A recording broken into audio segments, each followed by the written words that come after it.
कहबनी जे मो तुम बाटुड़े खसी पड़ी बोली जहाँ मोर गोटे प्रेस्टिज अच्छी ना भरत कहले हनुमान जी तुम भी कौटी टिके निश बढ़ोनी कारण मो बाटुड़ी कहीं बचती बोले हरि बोल ये तो मोठ आहरी दिगुणा ताहले प्रभु को पचरा गला प्रभु ये जोड़िकर समाधान कौन सांगे सांगे तुलसी कहले रघुपति किन्ही बहुत बड़ाई रघुपति किन्ही बहुत बड़ाई तुम मम प्रिय भल करी सम भाई हनुमंत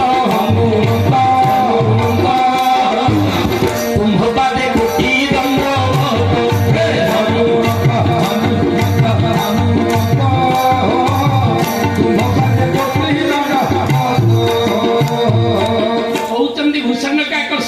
गरुड़ गरुड़ कहले प्रभु सब जाक रामायण शुणिमिनी मोर अधा भल हो गला रोग अधा भल हो गला ना कौन प्रथम डोज रु भल है ना ना ना आहरी शुण ना किए ना जे प्रकृत मोहर प्रतीक रामायण रे मोह आलस्य दी जन आलस्य होचनी कुंभकर्ण ना आलस्य प्रतीक हेले कुंभकर्ण कुंभकर्ण काम कौन खाइब पीब शोब ना कहना ना खाईदब जहाँ पीदब तापर निर्धूम शोला संसार जहाँ होती हो जाने आउ जो मैंने टनिक पाउथिबा लोक तांकर आउ टेंशन किछि ना सेई मंदी को पीदेला परे साइकल कोठी पड़ुची पड़ू निज शरीर कोठी पड़ुची पड़ू गोटे पाहाता को उठिकी घोषारी होगी मुझे कहीं पड़ी एठी ना कहीं ये सब दिन एमती पड़े तो मुझे जाओ टेंशन लेस लोक मशा खाऊं कि ना कुकुर साप प्रभृति कामुड़े कि ना आक्सीडेट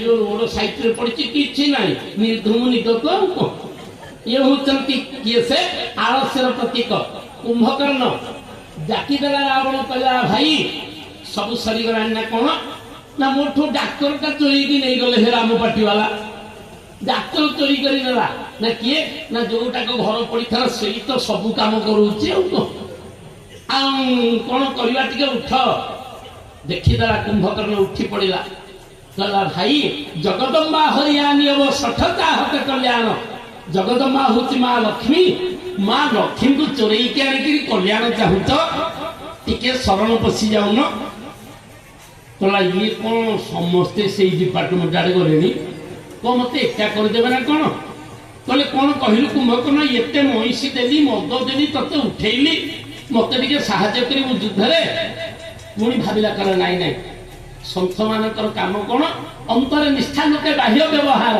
अंतर निष्ठा थी कहले ना शास्त्र कही जहाँ होचे भाई की छाड़ी ना कुंभकर्ण विचार कला भाई तू मत कहूच राम को संगे युद्ध करने ठीक अच्छी कहीं आम दिज जाक केवल आसीते बैर भाव शत्रु भाव सागर मिशा तपस्या करी नहीं मने मने पुष्पांजलि नहीं जाई किए ना कुंभकर्ण प्रभु आपण को दर्शन हम आपण मत विनाश कले मोर मुक्ति द्वितीय युद्ध में कुंभकर्ण को भगवान विनाश कर पठेदेले पूर्व जन्म में से कौन थिला विजय बड़ भाई होची जय सान भाई है विजय दिज जाक दुहे अभिशाप पाई केमी अभिशाप पाइले सब तो नगद नारायण धन पाई तो सब काम दिज जाक संपत्ति आनिले कार्तिक महात्मा शुणुथे माँ मैंने दिज जाक धन आनिले खाली बड़ कहीदेवा एत धन कौन हम कि दान दक्षिणा देदेवा गुरु को देदेवा सान कहला गुरु किए जाइलुनी ना कौन गुरु होचनी बाप माँ सी तो 15 दिन उपास रहिले तू नहीं कि आश्रम रे कुढ़ आग एम को दौन कहले देह न थिले काहू ज्ञान देह भी हुए सब शून्य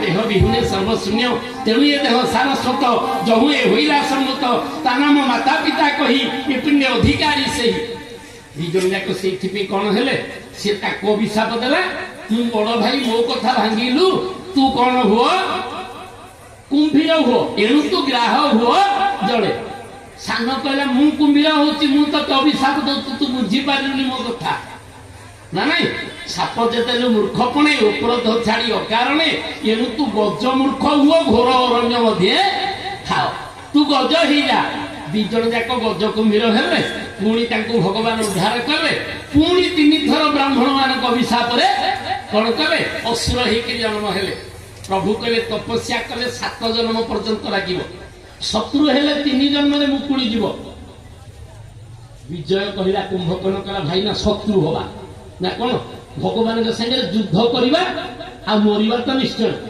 आमर कौन सर्टिफिकेट दरकार कि हाथ में मरीगले आम मुक्ति पाई जिबा ए बैल भाव को नहीं कुंभकर्ण आसी प्रभु निकट को भगवान तक उद्धार कर आलस्य को उद्धार करदे विजय को उद्धार करदे कहले तुम्हें जाओ ना आउ को जुगे देखा देखी हवा ना कौन आहरी युद्ध करने को मन ना हाँ आपण संगे शत्रुता हेले जेडे आनंद लगुच भगवान विरुद्ध में किए बाहर कई गोटे नॉमिनेशन करेंगे से कहले आम नॉमिनेशन करूँ फाइट करेंगे विचार देले प्रभु भी बड़ कृपालु ताकर शिष्य मान जो मैंने सब प्रतिद्वंदी जिते दिए कि निजे हारी जाती जस दियंती प्रभु रामकर 9टा रत्न ना आचार विनय विद्या प्रतिष्ठा तीर्थ दर्शन साधु संग गुरु सेवा कया भक्ति तथैव च आचार विनय विद्या प्रतिष्ठा तीर्थ दर्शन से सब अन्य को प्रतिष्ठा दियंती जस दियंती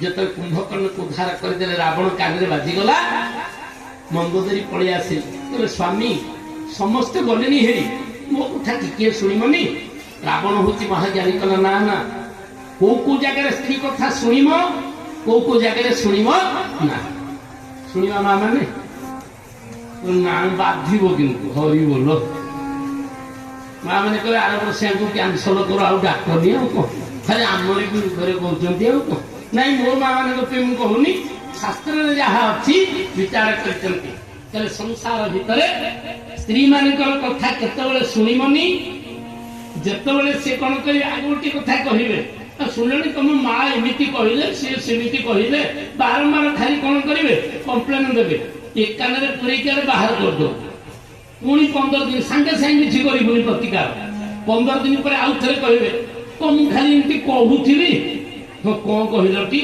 न शुणला भाई द्वितीय थर शुणे तापर कौन करेंगे विचार करेंगे परिवार हित कहूँ ना अहित कहूँ ये अभड़ार भड़ार रही कहीं कहूँ ये कौन पे घर छाड़ आम हित ना अहित आउ टे चिंता करेंगे तृतीय विचार कर आग बुझेबे ना ना आग बुझेबे ना ये कम करवा उचित जदि शेष को किसी नहला शास्त्र कही भाज्या को गोटे दंड दब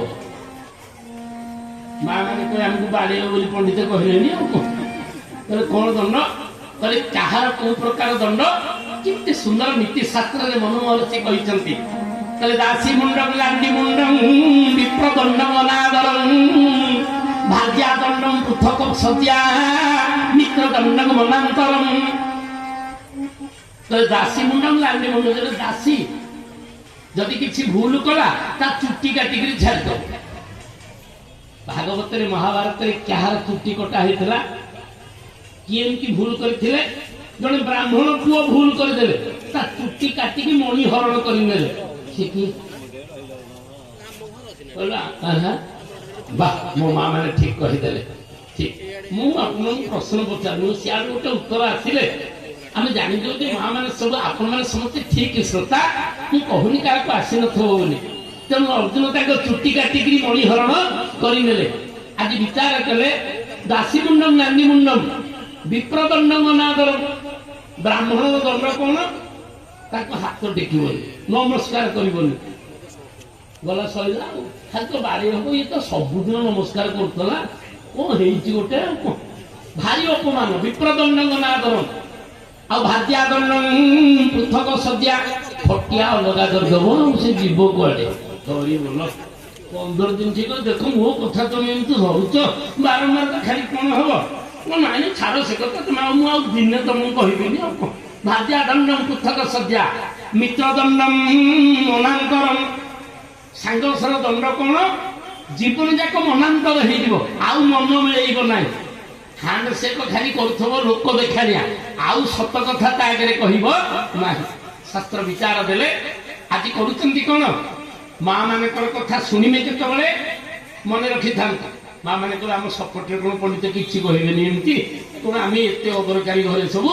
ନାଇଁ ନାଇଁ, ମୋ ମା ମାନଙ୍କର କଥା ଶୁଣିବେ। ରାବଣ ଆଜି କହିଦଉଛି ମହାଜ୍ଞାନୀ କଲା ମନ୍ଦୋଦରୀ, ମୁଁ ତମ କଥା ଶୁଣିବି ନା। କୋଉ କୋଉ କଥା ମୋର ଶୁଣିବ କହ? ଶାସ୍ତ୍ରରେ ସୁନ୍ଦର ବିଚାର ଦେଲେ, ତାହେଲେ ସିଏ ହଉଛନ୍ତି ତୁମର ମନ୍ତ୍ରୀ। କିଏ? ନାରୀ ପୁରୁଷର ହଉଛନ୍ତି ମନ୍ତ୍ରୀ। ବିପଦ ସମୟରେ ସ୍ତ୍ରୀ ମାନଙ୍କର କଥା ଶୁଣିବୁ। କାହିଁକି? କଣ ଗୋଟେ ହବ? ଯଦି ସ୍ତ୍ରୀ ମନା କରୁଥିବ ଆଗକୁ ଯିବୁ ନା। ବିପଦ ସମୟରେ ସ୍ତ୍ରୀ ମାନଙ୍କର କଥା ଅବଶ୍ୟ ସ୍ୱାମୀ ଯଦି ଶୁଣେ ତାହେଲେ ବିପଦରୁ ଟିକେ ମୁକ୍ତ ହେଇଯାଏ। ତେଣୁ ବଡ କଥା ହଉଛି ସ୍ୱାମୀକୁ ରକ୍ଷା କରିବାର ଅଧିକାର କାହାର ଥାଏ? ସ୍ତ୍ରୀର ଥାଏ। ରାବଣ କହିଲା, କହିଲ କଣ ତ ମତେ କହୁଛ? ନା ମୋ କଥା ଶୁଣିବଟି ପ୍ରଭୁ। ନା ହଁ। ପ୍ରଣତ ପାଲ ରଘୁନାୟକ କରୁଣା ସିନ୍ଧୁ ଖଳାରି। ପ୍ରଣତ ପାଲ ରଘୁନାୟକ କରୁଣା ସିନ୍ଧୁ ଖଳାରି। ବୟସନ ସବୁ ରାଖି ହରି ତବ ଅପରାଧ ବିସାରି। ବୋଲ ଶ୍ରୀରାମ ଜୟ ରାମ ଜୟ ଜୟ ରାମ। ଶ୍ରୀରାମ ଜୟ ରାମ ଜୟ ଜୟ ରାମ। ଶ୍ରୀରାମ ଜୟ ରାମ ଜୟ ଜୟ ଭଗବାନ। ତାକୁ କହନ୍ତି ମନ୍ତ୍ରୀ ନା।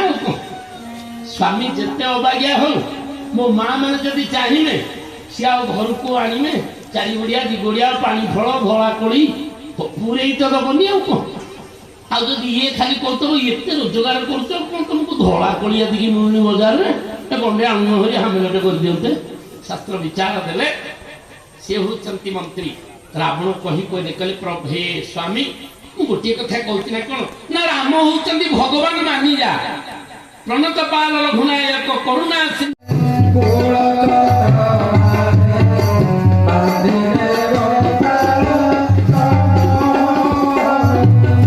ବିଚାର କରିଦେଲା। ପୁଣି ଭଗବାନ ଚାହିଁଲେ ମାୟା କରିଦେଲେ। ଆରେ ବାପା, ରାବଣ ଯଦି ଏଇଠୁ ମତେ ଏମିତି ଭାବିଲାଣି ଆଉ ଯୁଦ୍ଧ କରିବ ନା। ଆମେ କହୁନେ ମୁଁ କର୍ମ କରୁଛି ଦଉଛନ୍ତି, ରାମ କଣ କରିବେ? ପ୍ରଭୁ କହିଲେ କର୍ମ କରି ଚଳୁଛୁ ନା? ହଁ। ନା ଯୋଉଦିନ ପାରାଲିସିସ୍ କି ଏତେ ହବ ହାତ, ସେଠି କଣ କରିବୁ? ନା ନାଇଁ କହିପାରିବୁ? ଆମେ କହିପାରିବା ଆମର କାହାର କିଛି ହବନି ବୋଲି। ତମେ ତାଙ୍କୁ ଉତ୍ତର ଦେଲେ କଣ? କହିଲେ ପ୍ରଭୁ ଏ ମୋହିନୀ ରୂପଟାକୁ ଧରିଦେଲେ ଯେ କାମ ପଛରେ ଦୌଡ଼ିଲେ କିଏ? ସେ ଭଗବାନ ଶଙ୍କର। କୋଉଠି ବାଘ ଛାଲ ପଡିଛି କିଛି ହିସାବ ନାହିଁ, କିନ୍ତୁ ସୁନ୍ଦରୀଟା ଟିକେ କୋଳେଇ ପକାନ୍ତି ଆଉ କଣ। କହିଲେ ହଁ, ଏ କଥା ତ ଭାଗବତରେ ହେଇଛି। କହିଲେ ପ୍ରଭୁ ସିଏ ଦୋଷ କଲେ ହେଲାନି, ତେଣୁ ଦୋଷ ଚାହିଁ ଦଣ୍ଡ ଦେଇଛି ପୁଣି ଯିବା ମାତାଙ୍କୁ ଆଣିଲ ରଖିଛି ମୁହିଁ ମୋର ସଗନ।